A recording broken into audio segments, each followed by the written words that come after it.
With permission, Mr. Speaker, I would like to make a statement on last week's European Council and the proposals we are publishing today, which, on a reciprocal basis, seek to give reassurance and certainty to EU citizens who have made their homes and lives in our country.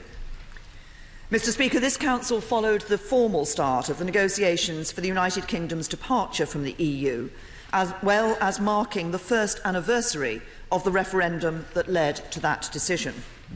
In that referendum, the British people chose to take back control of our laws, our money and our borders, to restore supremacy to this Parliament and to reclaim our sense of national self-determination. And this government will fulfil the democratic will of the British people. But Mr. Speaker, the referendum was not a vote to turn our backs on our friends and neighbours. Indeed, as we become ever more internationalist in our outlook, and as we build the global Britain we want to see, we will continue to be reliable partners, willing allies and close friends with all the member states of the European Union. We want to work with one another to make sure we are all safer, more secure and more prosperous through our continued friendship. We want to buy each other's goods and services and trade as freely as possible. And we will continue to celebrate and defend the liberal democratic values that we share and to project those values that are the foundation of our freedoms and our way of life.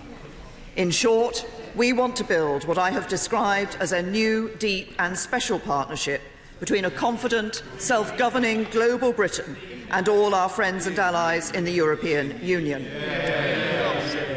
Mr. Speaker, that is the positive and constructive spirit in which my right honourable friend, the Secretary of State for exiting the European Union, began the formal negotiations last week. And it is the same spirit in which the United Kingdom made a full contribution to all the issues at this Council, including on security, migration, climate change and trade.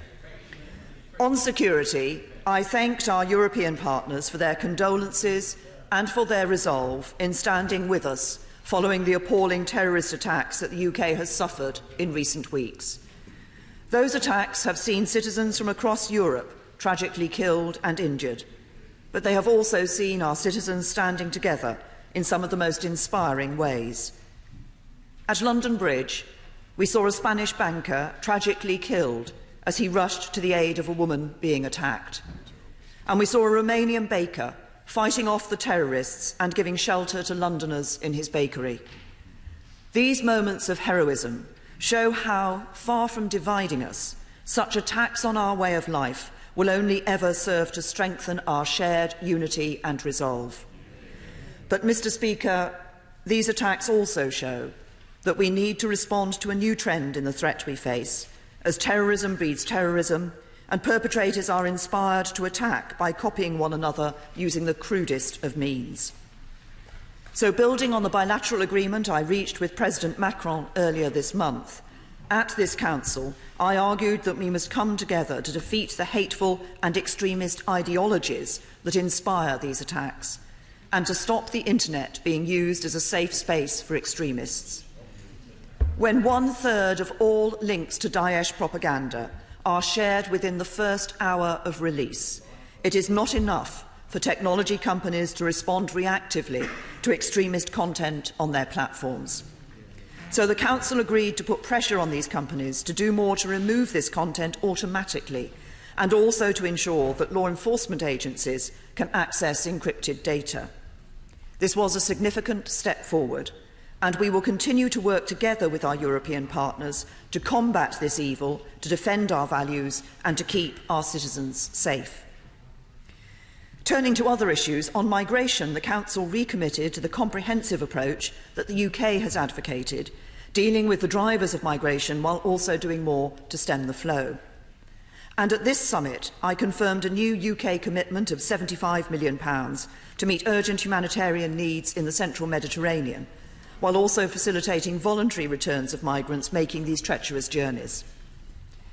On trade, as the UK leaves the European Union, we will be forging trade deals around the world with old friends and new allies alike. But this will not undermine the EU's trade agenda. It is not even in competition with it. So for as long as we remain part of the EU, we will continue to press for an ambitious trade agenda that can deliver jobs and growth across the continent. And that is what I did at this Council, where there was a particular focus on the work towards deals with Japan, Mexico and the Mercosur bloc of South American countries. And on climate change, the Council reaffirmed the commitment of all Member States to fully implement the Paris Agreement. The UK has already reaffirmed its own commitment, and I've expressed my disappointment to President Trump that he has taken a different decision. We will continue to make the case to our American allies to think again. Mr. Speaker, turning to citizens' rights, EU citizens make an invaluable contribution to our United Kingdom, to our economy, our public services and our everyday lives. They are an integral part of the economic, cultural and social fabric of our country, and I've always been clear that I want to protect their rights. That is why I initially sought an agreement on this before we triggered Article 50. And it is why I'm making it an immediate priority at the beginning of the negotiations. But, Mr. Speaker, that agreement must be reciprocal, because we must protect the rights of UK citizens living in EU member states too. At the Council, I set out some of the principles that I believe should underlie that reciprocal agreement, and there was a very positive response from individual leaders and a strong sense of mutual goodwill in trying to reach such an agreement as soon as possible. So today, we are publishing detailed proposals to do exactly that. And let me set out the key points for the House. First, we want certainty. I know there's been some anxiety about what would happen to EU citizens at the point we leave the European Union. Today, I want to put that anxiety to rest. I want to completely reassure people that under these plans, no EU citizen currently in the UK lawfully will be asked to leave at the point the UK leaves the EU. We want you to stay. Second, any EU citizen in the UK with 5 years continuous residence at a specified cut-off date will be granted settled status. They will be treated as if they were UK citizens for healthcare, education, benefits and pensions. While any EU citizens with less than 5 years residence who have arrived before the specified cut-off date will be able to stay until they have the 5 years residence to apply for UK settled status.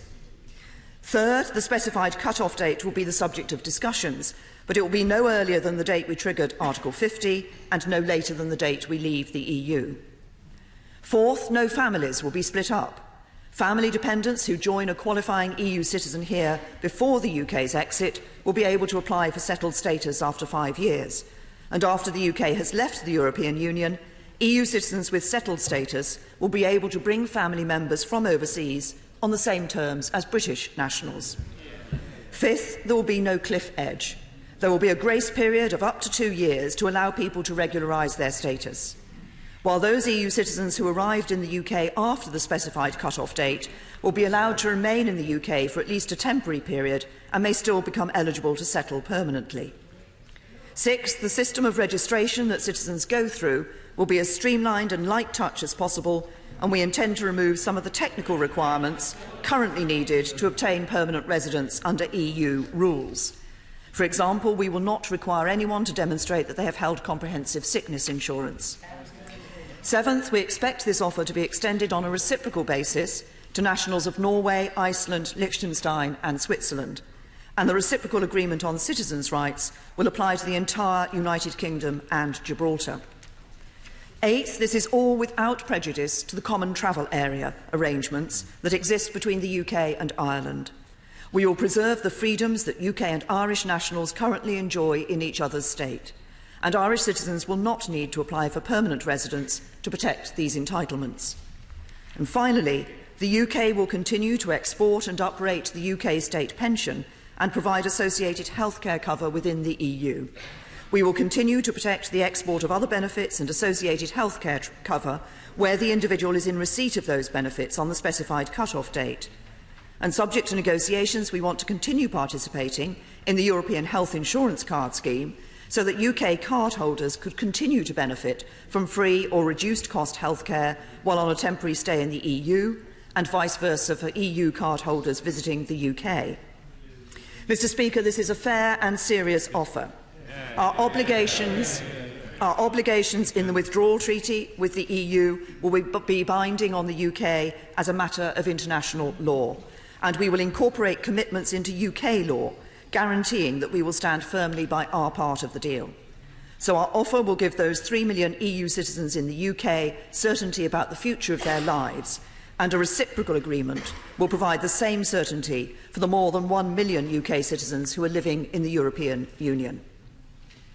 Mr. Speaker, 1 year on from that momentous decision to leave the European Union, let us remember what we are seeking to achieve with these negotiations.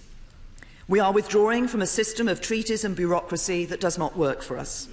But we are not withdrawing from the values and solidarity that we share with our European neighbours. As a confident, outward-looking and self-governing nation, we know that it is not just our past that is entwined in the fortunes of our friends and neighbours, it is our future too. That is why we want this new, deep and special partnership, and it's why we approach these negotiations with optimism. Because a good deal for Britain and a good deal for Europe are not competing alternatives. They are the best single path to a brighter future for all our children and grandchildren. That, I believe, is the future the British people voted for, and that is the future I want us to secure, and I commend this statement to the House. Jeremy Corbyn. Thank you, Mr. Speaker. First of all, Mr. Speaker, could I join you in thanking all staff